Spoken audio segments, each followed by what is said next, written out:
दिशा Ayush institute में आपका स्वागत है। मैं राजीव वर्मा, निदेशक दिशा आयुष इंस्टीट्यूट देहरादून।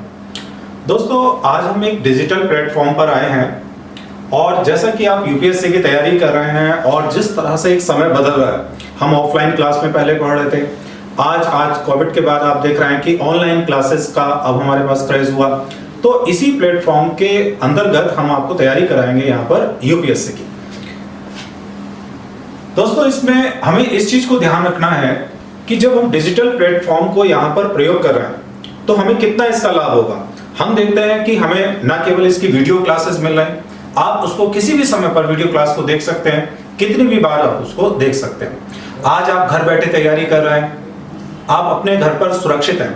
दूसरी बात है कि जो कंटेंट आप पहले कोचिंग इंस्टीट्यूट या इधर उधर से ले रहे थे, आज वो कंटेंट बहुत ऑथराइज रूप से, सही प्रमाणित रूप से आज आपको आपके पास तक मिल रहा है। उसी प्रकार से जैसे टेस्ट सीरीज होती हैं, टेस्ट सीरीज आज आपको डिजिटल मोड में मिल रही हैं। डिजिटल मोड से मतलब है कि एक सही समय पर आपको टेस्ट सीरीज, वहां पर हमारा जो प्लेटफॉर्म है, डिजिटल प्लेटफॉर्म है, वहां पर हम आपको टेस्ट सीरीज दे रहे हैं और उसके माध्यम से आप क्या कर सकते हैं, अपनी तैयारी को बेहतर से बेहतर कर सकते हैं। तो आज जिस प्रकार से हमारा समय बदला है, आप भी उसी तरीके से अपनी तैयारी को बदलने की कोशिश कीजिएगा। डिजिटल प्लेटफॉर्म पर आप आइए और आप देखिएगा कि आपकी तैयारी कितनी बेहतर होती है।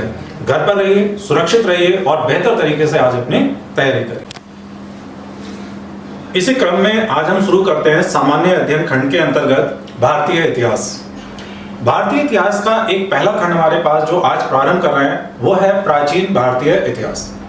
देहरादून द्वारा जो हमारा डिजिटल प्लेटफॉर्म एक तैयार किया जा रहा है, उसमें यूपीएससी की तैयारी आप कैसे करें, अपनी तैयारी को कैसे आप बेहतर से बेहतर करने की कोशिश करें, तो इसी को लेकर आज हम सामान्य अध्ययन के अंतर्गत भारतीय इतिहास के एक महत्वपूर्ण कालखंड को प्रारंभ कर रहे हैं। जैसा कि इतिहास विषय की अगर हम लोग बात करें तो इतिहास विषय छात्रों के बीच बहुत लोकप्रिय विषय के रूप में रहा, लेकिन प्राय उसके साथ एक चीजें देखी जाती हैं कि हम लोग उसकी कुछ अवधारणाओं को उतना ध्यान नहीं देते, केवल कुछ फैक्ट्स होते हैं, उस फैक्ट्स को पढ़ने की कोशिश करते हैं। या कई बार हमने देखा है कि छात्र हैं, कुछ महत्वपूर्ण एक दो घटनाक्रम है, एक दो पाठ है, बस उसको पढ़ते हैं। ऐसे में क्या होता है कि प्रारंभिक परीक्षा के जो कॉन्सेप्चुअल क्वेश्चंस होते हैं या मुख्य परीक्षा के जो कॉन्सेप्चुअल क्वेश्चन होते हैं वो हमारी पहुंच से बाहर हो जाते हैं। तो इसी को मद्देनजर रखते हुए आज इस क्लास का जो हमारा पहला उद्देश्य है, वो पहला उद्देश्य इस विषय पर है कि इतिहास विषय को प्रारंभ करने से पहले इस विषय की मूल अवधारणाओं को हम समझें। और आप देखिएगा कि यूपीएससी में जो उसका पाठ्यक्रम आपको दिया गया है, वहां पर अवधारणाओं पर विशेष बल दिया गया है और इतिहास का जो पहला चैप्टर हमारे पास स्टार्ट होता है वो इतिहास लेखन के साथ स्टार्ट होता है। इतिहास के जो स्रोत होते हैं, सोर्सेज होते हैं, उसी के साथ स्टार्ट होता है। सबसे पहले हम इतिहास की इसी मूल अवधारणाओं की शुरुआत करेंगे और यूपीएससी का जो पाठ्यक्रम है उसी के साथ हम अपने इस जनरल स्टडी को क्लास को शुरू करेंगे। आप जैसा कि यहाँ स्क्रीन पर देख रहे हैं, हमने भारतीय इतिहास को सोर्सेस के आधार पर सबसे पहले तीन महत्वपूर्ण खंडों में विभाजित किया। पहला हमारे पास है भारतीय इतिहास का पहला खंड प्रागैतिहासिक काल, आप देख रहे हैं, प्री हिस्ट्री। दूसरा खंड हमारे पास है आद्य इतिहास यानी कि प्रोटो हिस्ट्री। तीसरा हमारे पास होगा ऐतिहासिक काल यानी कि हिस्टोरिक एज। अब सवाल उठता है कि जो ये डिवीजन किया गया है, ये डिवीजन का आधार क्या, किस बेसिस पर यह किया गया है। तो पहले आप ये जानिए कि जितना भी हम इतिहास पढ़ते हैं, आपके दिमाग में कभी ये वाली चीज आई कि अगर आज मैं इतिहास आपको पढ़ा रहा हूं या कोई दूसरे टीचर आपको इतिहास पढ़ा रहे हैं या कहीं भी आप इतिहास पढ़ते हैं, हम आपको इतिहास कहां से पढ़कर पढ़ा रहे हैं, कहां से जानकर हम इतिहास बता रहे हैं? आप कहेंगे सर आपने किताब पढ़ी होगी, बिल्कुल सही बात है, लेकिन जो किताब लिखते हैं उन्होंने कहां से पढ़ा होगा, ये भी चीज हमारे पास होती है। तो ऐसे क्या होता है कि इतिहास को जानने के लिए आपको सोर्सेस जानने पड़ते हैं और इतिहास के तीन महत्वपूर्ण स्रोत होते हैं। पहला महत्वपूर्ण स्रोत होता है पुरातात्विक साक्ष्य यानी आर्कियोलॉजिकल सोर्सेस। दूसरा हमारे पास जो होता है ये होता है लिखित साक्ष्य यानी कि साहित्यिक स्रोत, आप रिटन सोर्सेस भी इसको बोल सकते हैं। और तीसरा महत्वपूर्ण होता है हमारे पास फॉरेन अकाउंट्स यानी कि विदेशी यात्रियों के विवरण। अब पुरातात्विक स्रोत, जैसे मैंने बोला आर्कियोलॉजिकल सोर्सेज होता है, तो आर्कियोलॉजिकल सोर्सेज का मतलब होता है कि जो भी हमारे पास उत्खनन के दौरान कुछ मूर्तियां, मोहरें, सिक्के हमें या भवन ये मिलेंगे, पुरातात्विक स्रोत है। जैसा आपने देखा प्रागैतिहासिक काल हमारे पास है, तो भारत का वो कालखंड आपके पास प्री हिस्ट्री कहलाएगा, जिसके जानने के स्रोत हमारे पास कौन से होंगे, वो होंगे आपके पास पुरातात्विक स्रोत। जैसा अभी मैंने आपसे कहा यहां पर कि प्री हिस्ट्री किसको कहेंगे, प्री हिस्ट्री उसको कहेंगे जिसको जानने के लिए आपके पास जो स्रोत होगा वो है पुरातात्विक स्रोत। भारत में इसका सबसे महत्वपूर्ण उदाहरण के रूप में अगर हम बात करें तो हमारे पास होता है यहां पर पाषाण काल, ठीक है, स्टोन एज, पाषाण काल। तो आप देखेंगे पाषाण काल यानी कि स्टोन एज है, उस युग में मानव लिखना तो नहीं जानता था, तो इसलिए साहित्यिक स्रोत का कोई सवाल नहीं उठता। विदेशी यात्री उस समय पर कोई ऐसा कॉन्सेप्ट था नहीं हमारे पास में, तो भारत के इस काल को यानी कि पाषाण काल को, स्टोन एज को जानने का जो हमारे पास सबसे महत्वपूर्ण स्रोत होगा वो होगा आर्कियोलॉजिकल सोर्सेस। आर्कियोलॉजिकल सोर्सेस के आधार पर जो काल हमारे पास इतिहास का कहलाएगा वो काल क्या कहलाएगा, प्रागैतिहासिक काल, प्री हिस्ट्री, ठीक है, ये आपने जान लिया होगा। दूसरी बात पर आते हैं। अब दूसरा कालखंड हिस्ट्री का कौन सा होता है, आद्य इतिहास, ठीक है, इंग्लिश में इसको क्या बोलते हैं, प्रोटो हिस्ट्री बोलते हैं। प्रोटो हिस्ट्री कौन सा काल होता है, इसको आप बहुत ध्यान से समझिएगा। प्रोटो हिस्ट्री में इतिहास के दो महत्वपूर्ण स्रोत होते हैं। एक स्रोत हमारे पास क्या होता है, पुरातात्विक स्रोत यानी आर्कियोलॉजिकल, ये मान लीजिए मैंने लिखा पुरातात्विक स्रोत, और दूसरा हमारे पास जो स्रोत होता है ये होता है आपके पास लिखित या साहित्यिक। मान लीजिए मैंने यहाँ पे लिख दिया आपको साहित्यिक स्रोत लिखा, या सपोज मान लीजिए मैंने यहाँ पे क्या लिखा, आपको लिखित स्रोत लिखा। अब जैसा आप देखेंगे कि इसके बीच में मैं यहां पर और लगा रहा हूं, यानी कि या लगा रहा हूं। एग्जांपल भी दे देते हैं पहले इसका। तो इस कालखंड का दो महत्वपूर्ण भारत में उदाहरण माने जाते हैं। कौन कौन से उदाहरण माने जाते हैं, मैं यहां से दे रहा हूं इसको। एक उदाहरण आपके पास यहां पर आता है हड़प्पा सभ्यता, इंडस वैली सिविलाइजेशन, हड़प्पा सभ्यता, ठीक है। और दूसरा हमारे पास जो उदाहरण आता है वो है आपके पास में वैदिक संस्कृति, ठीक है। अब इसको आपको, जैसा मैंने कहा, पाठ्यक्रम को भगाने की कोई जल्दबाजी नहीं है, हमें कोई रटना नहीं है इस जगह पर।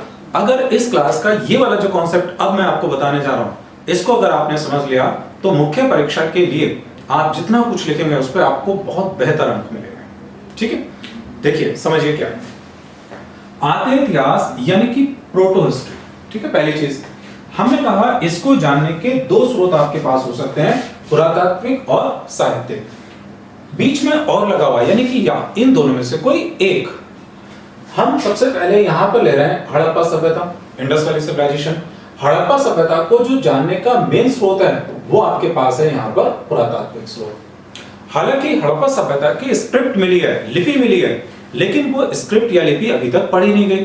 तो उसके समाज के बारे में, ठीक है, उसकी राजनीतिक व्यवस्था के बारे में या उसकी धार्मिक व्यवस्था के बारे में जो कुछ आप किताब से पढ़ते हैं, हम लोग आपको पढ़ा रहे हैं, तो उसका मेन बेस क्या है हमारे पास, आर्कियोलॉजिकल सोर्सेस। दूसरा वैदिक कल्चर पर आप आइए, तो वैदिक कल्चर के लिए वैदिक साहित्य आपको मिलता है, ठीक है।